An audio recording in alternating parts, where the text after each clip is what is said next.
네, 이제 이어서 두 번째 수업을 하겠습니다. 이제 조금 중세를 좀 더 설명을 조금 더 하고 그 다음에 이제 그 종교 개혁 이전에 이제 그 선구자들 그래서 그 위클리프 틴델 그리고 이제 얀 후스 이런 분들을 이제 살펴보고 종교 개혁으로 넘어가고 그 다음에 이제 다음 시간에는 이제 종교 개혁의 신학을 중심으로 살펴보려고 합니다. 물론 이제 루터, 쯔빙글리 이런 분들을 살펴보고 이 강의가 끝난 다음에 다음 주에는 이제 장 칼뱅에 대해서 하고 그 다음 주는 이제 기독교 강요에 대해서 하겠습니다. 학교에서 연락이 왔는데 우리가 4월 6일부터는 아마 이제 오프라인으로 아마 수업이 될 수 있다고 이렇게 연락이 왔습니다. 그래서 아마 4월 6일부터는 정상 수업이 가능할 수도 있다 이렇게 말씀을 이제 드리려고 합니다. 자, 중세 이야기를 마무리를 하고 이제 넘어가는데요. 그러니까 중세 하면 제가 이전 시간에서 말씀을 드렸지만 신앙적으로 인간과 하나님의 관계를 굉장히 중요시해야 되는 시대가 중세 시대였습니다. 그래서 믿음의 시대니 또 교회 시대니 또 성직자들의 시대니 또 로마 카톨릭의 시대다. 이렇게 교황의 시대다. 이런 식으로 사람들이 이렇게 명칭을 하기도 하는데 중세에 우리가 이런 사회적이고 또 다른 어떤 접근보다는 신학적인 접근으로 우리가 중세를 이제 살펴볼 것 같으면 중세는 이제 많은 사람들이 중세는 신학이었다, 신학 중심이었다, 교회 중심이었다. 이게 이제 많은 학자들의 이제 이야기가 될 수 있습니다. 그래서 그 5세기부터 이제 15세기까지의 그런 중세에 있어서 대표적으로 이제 학자들이 이제 논의했던 그런 것이 있죠. 바로 이제 특별히 신학을 중심으로 해서 우리가 살펴본다면 중세 시대 때 사람들이 이제 상당히 이제 이성에 대한 눈을 뜨게 됐습니다. 이성, 인간의 어떤 정신이라 그럴까, 인간성이라 그럴까, 인간이 생각하는 사고에 대해서. 그래서 그 이성 문제에 있어서 신앙과 어떤 관계가 있는가, 이런 이성과 신앙의 관계를 많이 따지게 됐어요. 그래서 이제 이성이 먼저냐, 신앙이 먼저냐. 그래서 이제 결론적으로는 fides quorens intellectum 해서 그 신앙이 믿음이 앞서가고 그 다음에 이해를 추구해야 된다. 그래서 fides quorens intellectum이라는 그런 유명한 그런 또 전제가 나오게 됐습니다. 그 다음에 이제 우리 중세 시대 때 또 우리가 생각할 것은 하나님의 속성에 대해서 이제 학자들이 많이 연구를 하게 되었습니다. 그래서 하나님은 인간처럼 힘이 없는 분이 아니다. 그러면 하나님은 힘이 무한적으로 많잖아요. 그래서 그걸 우리가 하나님의 무한성, 또 하나님은 시간에 매이지 않는다. 그래서 하나님은 영원하신 분이다. 또 하나님은 이런 공간의 제약을 받는 분이 아니다. 그래서 하나님은 공간을 초월하신 그런 편재성, 즉 무한한 어느 곳에든지 계시는 그런 하나님을 이제 우리가 이해하게 되는 거죠. 그래서 중세 때는 그 부정의 이런 방법, 그래서 하나님은 이런 분이 아니다, 하나님은 공간에 속한 분이 아니다, 하나님은 능력이 부정한 분이 아니다, 아니다를 반대로 하면은 하나님은 능력이 무한하시다 이렇게 되거든요.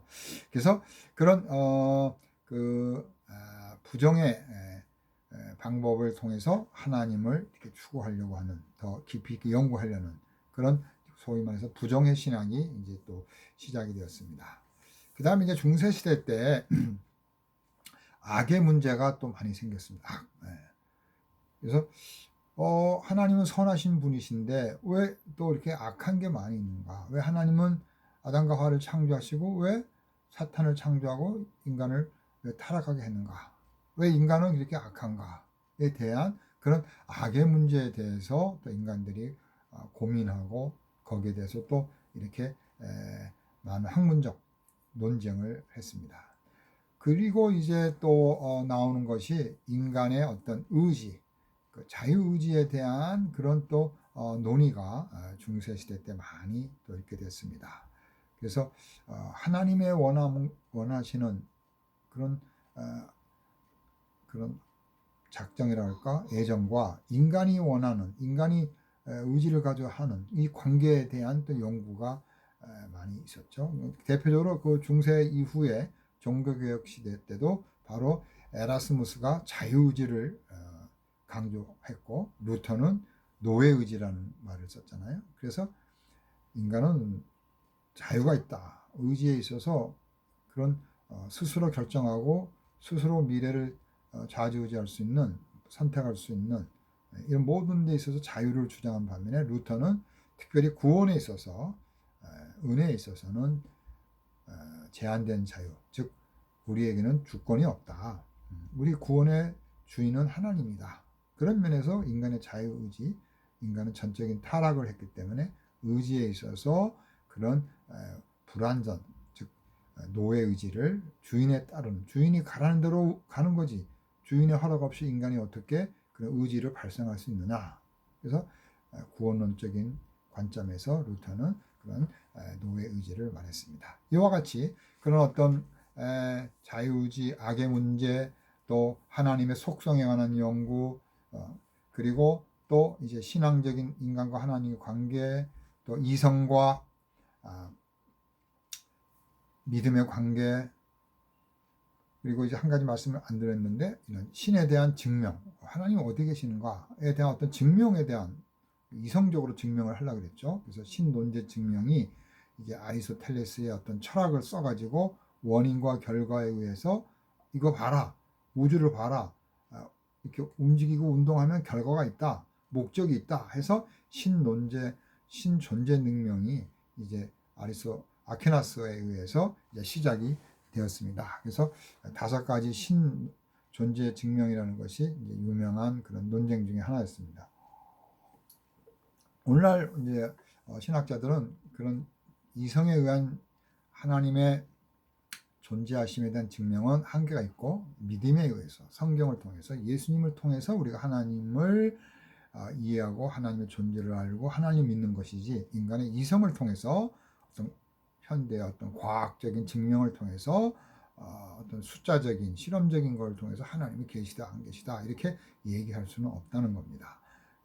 하나님의 말씀에 근거해서 하나님을 믿음으로 예수님을 통해서 우리가 하나님을 알게 되고 하나님을 믿게 되고 하나님의 계심을 인정하게 된다는 것이죠. 자, 이제 이게 중세에 대해서 이제 이렇게 정도 하고 그 다음에 우리가 이제 살펴볼 것은 뭐냐면 이제 중세 시대, 특별히 중세 마지막 시대 이제 종교 개혁이 일어나기 전 이제 상황이 이제 복잡하죠. 그래서 성직자들이 군림하고 교황이 세속권과 싸움을 하잖아요. 교황이 대장이냐, 황제가 대장이냐. 그래서 뭐 나중에 뭐 완전히 주먹질까지 하는 거죠. 그래서 뭐 로마 교황청, 로마에 있는 바티칸의 교황청이 있고 또 프랑스에서는 힘이 세니까 아비뇽에다가 교황청을 또 하나 만들었죠. 그래서 이 교황청이 2개가 되는, 그래서 아비뇽 또 바티칸 2개에서 2 교황들이 또 각각 나오게 되죠. 나중에는 이제 서로 싸움을, 교권 싸움을 하게 되는 거죠. 자, 이렇게 부패하고 그럴 때 아까도 말씀드렸지만 흑사병을 통해서 무너지기 시작했고 모든 인간이 많이 죽었어요. 그러니까 일할 사람이 없는 거예요. 생산성이 없어진 거예요. 먹을 게 없는 거예요. 그러니까 중세 봉건 제도가 무너지는 거죠. 그 군주들이 무너지는 거죠. 힘이 없게 되는 거죠. 그리고 정신적으로 종교적으로 신중심에서 인간 중심으로 돌아왔기 때문에 역사적이고 사실이라든지 고전에 대한 확실한 연구 또 그런 것들을 통해서 어떤 학문적 방법을 이제 또 이렇게 발전시키게 된 거죠. 자, 이 와중 속에서 이제 루터가 종교 개혁을 일으키기 전 100년 전에 바로 이런 선구자들이 일어나게 되죠. 그 대표적인 그런 선구자들이 이제 그런 위클리프라든지 또 얀 후스라든지 또 틴델 이런 사람들이 이제 일어나게 됩니다. 얀 후스는 1372년에서부터 1415년, 그래서 루터가 종교개혁 1517년 바로 102년 전에 화형을 당한 분이죠. 그래서 이 얀 후스가 주장하는 건 뭐예요? 교황권에 대한 저항이죠. 왜 교황이 말하는 것이 절대적인 오류가 있느냐? 거기에 대한 그 교황의 무엇성, 교황의 그런 절대적 권한에 대해서 이제 비판을 가했고 또 성만찬에 대한 비판을 가했습니다. 그래서 교회가 그렇게 부패했으니까 교회를 개혁하자. 그래서 첫 신호탄을 이제 말하게 되었습니다. 그래서 후스는 이제 재판에 불려가가지고 대화하자, 논쟁하자 해놓고 잡아다가 이제 죽여서 파문을 시키고 화형을 시키게 되는 거죠. 얀 후스를. 그 다음에 이제 나오는 인물이 누구냐면 바로 위클리프죠. 그래서 이 위클리프는 이제 영국이죠. 그래서 어떻게 보면 영국이 종교 개혁에 있어서 굉장히 중요한 역할을 많이 했습니다. 그래서 종교 개혁하면 우리가 루터와 독일과 또 쯔빙글리, 스위스 바젤, 또 프랑스 칼빈 이렇게 얘기하는데 또 우리가 더 알아야 할 것은 이 영국에서 위클리프라든지 위클리프의 제자들 롤라드라든지 그 다음에 또 틴델이라든지 이런 많은 사람들에 의해서 종교개혁이 사실은 100년 전에 또 50년 전에 시작이 된 겁니다. 이 위클리프는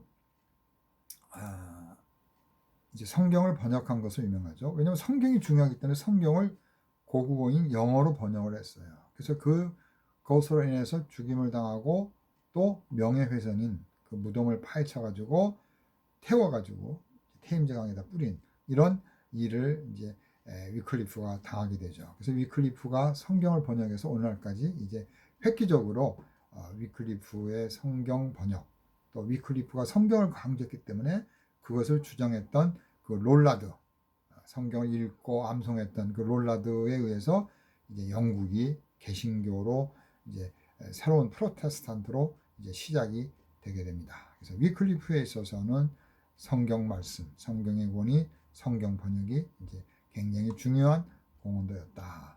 이렇게 우리가 볼 수가 있습니다. 또 한 명 영국의 위대한 종교개혁자 루터 이전에 종교개혁자는 틴델이 있습니다. 물론 틴델은 루터하고 거의 비슷하지만 이제 그 영국에서 1536년에 죽었고 1494년에 태어났죠.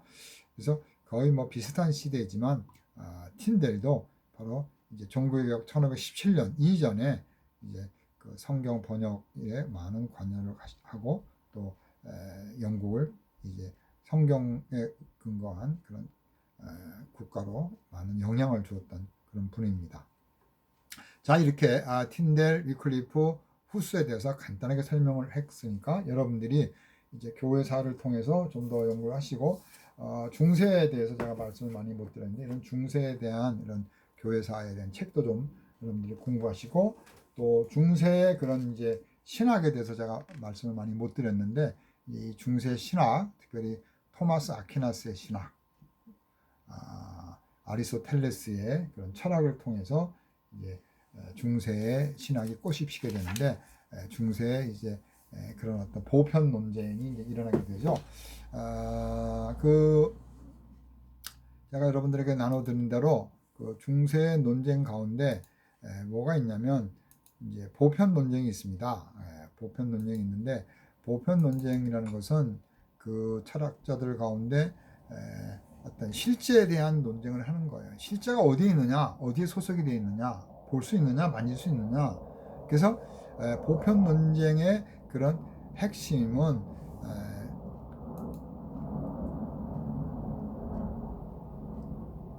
여러분들이 갖고 있는 대로 과연 실체에 대한 규명이 어떤 본질이 어떤 이데아라든지 원래 있었기 때문에 그 본질을 우리가 이해할 수밖에 없다라는 그런 선험적이면서도 어떻게 유전적이면서도 본능적인 그런 진리를 주장하는 것, 즉 어떻게 보면 플라톤적인 개념이죠. 그게 이제 실제론입니다.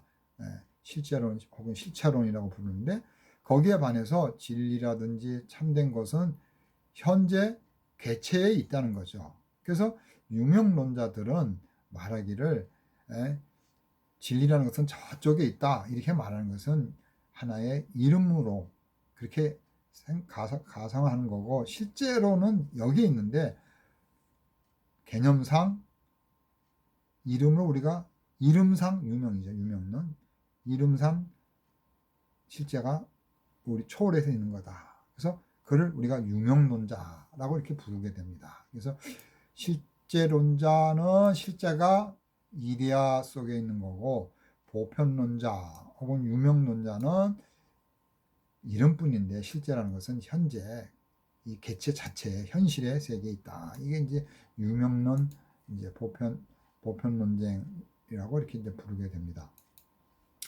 설명이 조금 이렇게 좀 이렇게 잘 전달이 못된 것 같은데 여러분들이 한번 더 찾아보시고요. 자, 이렇게 이제 그 르네상스 제가 설명드렸고, 중세에 대한 그런 중요한 논쟁들을 말씀드렸고, 보편 논쟁 특별히 그런 실제와 유명론에 대한 것들을 말씀드렸습니다. 이제 종교 개혁자를 이제 살펴보겠는데, 이제 종교 개혁에 대해서 좀 말씀을 드리려고 합니다.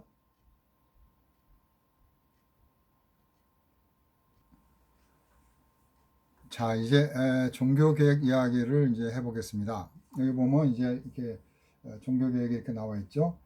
자, 이게 이제 교황이라든지 이제 성직자들이 앉아 있고 대변인들이 말하고, 권위적으로 이렇게 종교 개혁자들의 작품, 뭐 루터의 작품이겠죠. 이런 작품을 이제 불태우는 이런 그림이 여기 나와 있는데,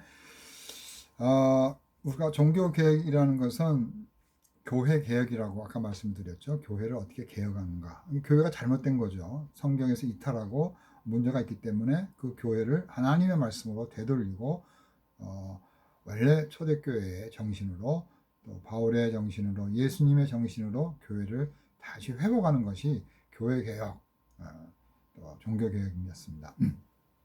자, 그러면 왜 종교 개혁이 일어날 수밖에 없었는가에 대해서 말씀을 드리려고 합니다. 아까도 말씀드렸지만 근본적으로 종교 개혁은 이제 중세 시대 때의 그런 이제 사고가 이제 붕괴했죠. 첫 번째로는 르네상스 시대를 통해서 그런 신에 대한, 성직자에 대한, 교회에 대한, 권위에 대한 파괴가 일어났고, 파괴라는 말이 뭐 이렇게 와장창 때려 부셨다라기보다는 그런 사고의 틀로부터 벗어났다는 거죠. 그런 사상의 획기적인 변화를 가진 거죠. 그 다음에는 이제 흑사병이라는 이런 흑사병을 통해서 완전히 사회 조직이 무너진 게 된 거죠. 사회 체제가 무너진 거죠. 그 경제적인 것, 사회 구조, 직분, 신분, 이게 이제 무너지게 돼서 이제 어떤 군주의 힘으로만 이렇게 버틸 수가 없는 그런 사회가 된 겁니다. 즉 이제 소농공이라든지 이제 상업의 새로운 변화가 일어나게 되는 거죠. 그래서 기술이 있는 사람, 또 어떤 뭔가를 이렇게 만들 수 있는 사람, 뭐 어떤 방법을 알고 있는 사람, 이런 사람들이 이제 상당히 영향력과 힘을 얻게 되는 이런 시대를 맞게 되는데,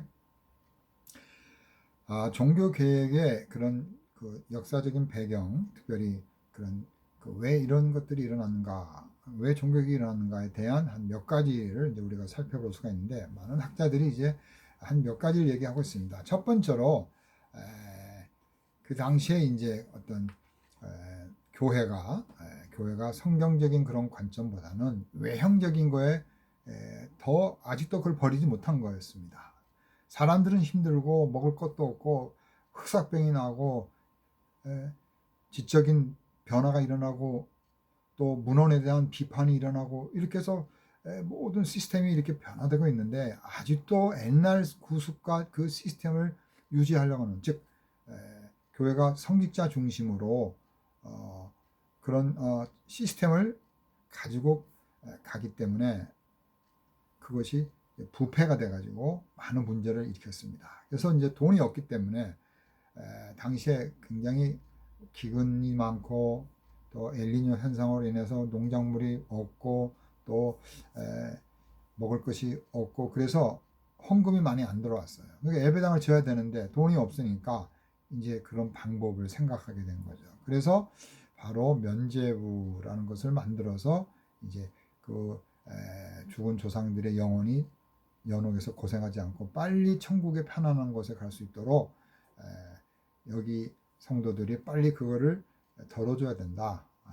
빨리 그 고통 속에서 연옥으로 갈 수 있도록. 그래서 면죄부라는 것은 죄에 대한 그런 속죄도 좀 있지만 근본적으로 그런 어떤 형벌로부터 빨리 다 벗어나서 천국에 가는 거기에 초점이 더 강하죠.